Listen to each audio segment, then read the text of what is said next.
அதிகாரம் 15. மெதுவான பிரதியுத்தரம் உக்கிரத்தை மாற்றும். கடும் சொற்களோ கோபத்தை எழுப்பும். ஞானிகளின் நாவு அறிவை உபயோகப்படுத்தும். மூடரின் வாயோ புத்தியினத்தை கக்கும். கர்த்தரின் கண்கள் எவ்விடத்திலுமிருந்து நல்லோரையும் தீயோரையும் நோக்கி பார்க்கிறது. ஆரோக்கியமுள்ள நாவு ஜீவ விருட்சம். நாவின் மாறுபாடோ ஆவியை நொறுக்கும். மூடன் தன் தகப்பன் புத்தியை அலட்சியம் பண்ணுகிறான்.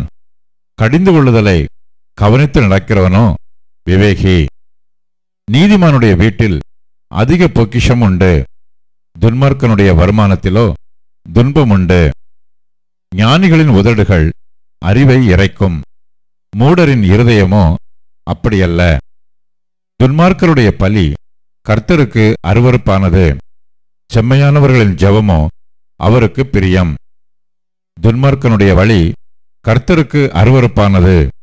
நீதியை பின்பற்றுகிறவனையோ அவர் நேசிக்கிறார். வழியை விட்டு விலகுகிறவனுக்கு புத்திமதி விசனமாயிருக்கும். கடிந்து கொள்ளுதலை வெறுக்கிறவன் சாவான்.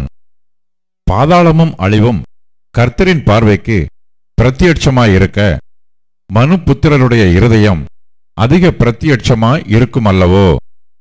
பரியாசக்காரன் தன்னை கடிந்து கொள்கிறவனை நேசியான். ஞானவான்களிடத்தில் போகவும் மாட்டான். மனமகிழ்ச்சி முகமலர்ச்சியை தரும். மனோ துக்கத்தினாலே ஆவி முறிந்து போம். புத்திமானுடைய மனம் அறிவை தேடும். மூடரின் வாயோ மதியினத்தை மேயும். சிறுமைப்பட்டவனுடைய நாட்களெல்லாம் தீங்குள்ளவைகள். மன ரம்மியமோ நித்திய விருந்து. சஞ்சலத்தோடு கூடிய அதிக பொருளிலும் கர்த்தரை பற்றும் பயத்தோடு கூடிய கொஞ்ச பொருளே உத்தமம். பகையோடு இருக்கும் கொளுத்த எருதின் கரியை பார்க்கிலும் சிநேகத்தோடு இருக்கும் இலைக்கரியே நல்லது. கோபக்காரன் சண்டையை எழுப்புகிறான். நீடிய சாந்தமுள்ளவனோ சண்டையை அமர்த்துகிறான். சோம்பேறியின் வழி முள்வேலிக்குச் சமானம். நீதிமானுடைய வழியோ ராஜபாதை. ஞானமுள்ள மகன் தகப்பனை சந்தோஷப்படுத்துகிறான். மதியற்ற மனுஷனோ தன் தாயை அலட்சியம் பண்ணுகிறான். மூடத்தனம் புத்தியினனுக்கு சந்தோஷம். புத்திமானோ தன் நடக்கையை செம்மைப்படுத்துகிறான். ஆலோசனை இல்லாமையால் எண்ணங்கள் சித்தி அமர்ப்போம். ஆலோசனைக்காரர் அநேகர் இருந்தால் அவைகள் உறுதிப்படும். மனுஷனுக்கு தன் வாய்மொழியினால் மகிழ்ச்சி உண்டாகும். ஏற்ற காலத்தில் சொன்ன வார்த்தை எவ்வளவு நல்லது. கீழான பாதாளத்தை விட்டு விலகும்படி விவேகிக்கு ஜீவ வழியானது உன்னதத்தை நோக்கும் வழியாம். அகங்காரியின் வீட்டை கர்த்தர் பிடுங்கி போடுவார். விதவியின் எல்லையையோ நிலைப்படுத்துவார். துன்மார்க்கருடைய நினைவுகள் கர்த்தருக்கு அருவருப்பானவைகள்.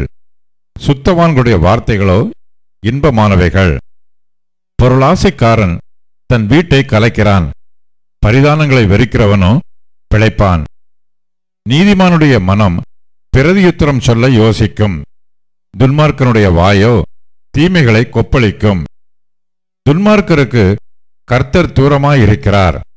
நீதிமான்களின் ஜெபத்தையோ கேட்கிறார். கண்களின் ஒளி இருதயத்தை பூரிப்பாக்கும்.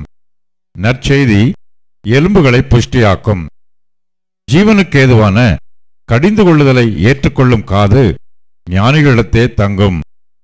புத்திமதியை தள்ளிவிடுகிறவன் தன் ஆத்துமாவை வெறுக்கிறான். கடிந்து கொள்ளுதலை கேட்கிறவனோ ஞானமடைவான்.